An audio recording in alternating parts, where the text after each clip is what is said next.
নমস্কার বন্ধুরা, সকলকে শুভেচ্ছা আর ভালোবাসা জানিয়ে শুরু করছি।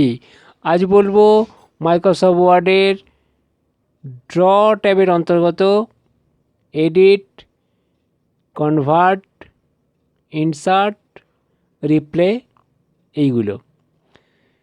ড্র ট্যাবে আগের দিনে ড্রয়িং টুলস এবং রুলার সম্পর্কে বলেছিলাম, সেই ভিডিওটা আপনারা দেখে নেবেন। আজ বলবো এডিট, কনভার্ট, ইনসার্ট আর রিপ্লে। প্রথমে আসি এডিটের অন্তর্গত ফরম্যাট ব্যাকগ্রাউন্ড। ফরম্যাট ব্যাকগ্রাউন্ডের ড্রপডাউন লেফট ক্লিক করলেই দেখতে পাবেন প্রথমে আছে নান, তারপরে ফরম্যাট করার বিভিন্ন অপশান। আমি একটিতে ক্লিক করলাম, সঙ্গে সঙ্গে দেখতে পাবেন যে পুরো বাংলা পাতার মতো লাইনটা অংশ এসে গেছে। যদি পুরো পাতা জুড়ে না আসে, সেক্ষেত্রে আবার ফরম্যাট ব্যাকগ্রাউন্ডের ড্রপডাউনে যাবেন, গিয়ে দেখবেন apply to full page. Apply to full page left click করবেন, সঙ্গে সঙ্গে পুরো পাতা জুড়ে বাংলা খাতার মতো, বাংলা পাতার মতো হয়ে গেছে। ফরম্যাট ব্যাকগ্রাউন্ডের ড্রপডাউনে যাবেন, গিয়ে যদি পেজে কালার দিতে চান তাহলে পেজ কালারটায় যাবেন, গিয়ে বিভিন্ন কালার আছে, আপনার পছন্দ মতো কালার সিলেক্ট করে লেফট ক্লিক করবেন। ওকে, এই ফরম্যাট ব্যাকগ্রাউন্ডের আমি এটাকে নান করে দিলাম। এরপরে আছে ইঙ্ক টু সেভ। কনভার্টের অন্তর্গত ink to save. Ink to সেভে লেফট ক্লিক করবেন, করে যদি ধরুন বৃত্ত আঁকছেন, আমি বৃত্ত একটা আঁকামাকা আঁকলাম, সঙ্গে সঙ্গে বৃত্তটা পরিষ্কার সুন্দরভাবে এসে গেল। অর্থাৎ এখানে ইঙ্ক টু সেভ, অর্থাৎ আপনি যে কালি দিয়ে আঁকুন না কেন, যেভাবেই আঁকুন না কেন, যে শেপ আপনি দিতে চাইছেন, যেমন ধরুন চতুর্ভুজ আঁকছেন, একটা চতুর্ভুজ আঁকছি কিন্তু এঁকে মেঁকে আঁকছি, কিন্তু সঙ্গে সঙ্গে এই শেপটা, ইঙ্ক টু শেপটা সঙ্গে সঙ্গে নিয়ে নেবে। অর্থাৎ আপনি একটু আঁকামাকা আঁকলেও শেপটা কিন্তু ঠিকঠাক নিয়ে নেবে। অর্থাৎ আপনি যেমন ধরুন চতুর্ভুজ আঁকতে চাইছেন, চতুর্ভুজ আঁকা হয়ে যাবে। আপনি যদি ধরুন ত্রিভুজ আঁকতে চাইছেন, তাহলে ত্রিভুজ আঁকতে গিয়ে যদি আঁকামাকা আঁকেন, অটোমেটিক্যালি ত্রিভুজটা সোজা আকারে হয়ে যাবে।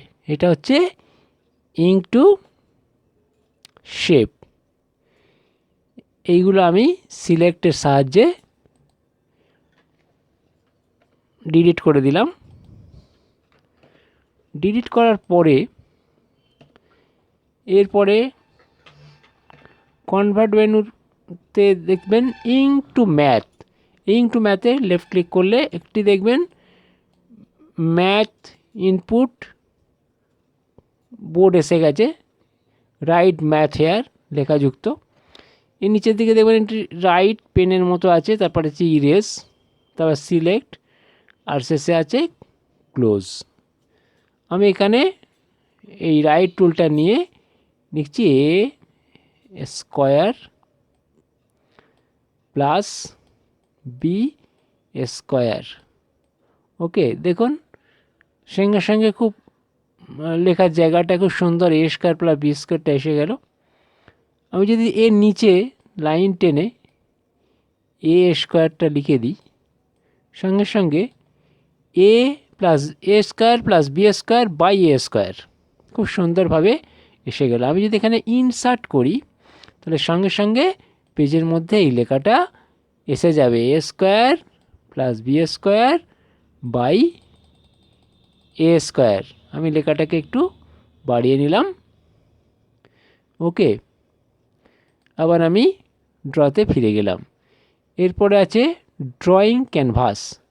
অর্থাৎ আমি একটা ড্রয়িং ক্যানভাস নিতে পারি, যেটার সাহায্যে যেটার মধ্যে আমি ক্যানভাসটা রাখতে পারি, অর্থাৎ আঁকাটা রাখতে পারি। এই ক্যানভাসের মধ্যে আপনি আপনার আঁকাটা রাখতে পারবেন।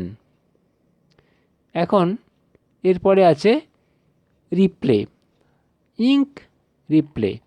আমি এখানে নিচের দিকে কার্সারটাকে রাখলাম, রেখে একটি পেন যে ড্রয়িং টুলসের পেন আছে, পেনে লেফট ক্লিক করে আমি কিছু আঁকলাম, ইজিবিজি ইত্যাদি বেশ কিছু ড্রয়িং করলাম।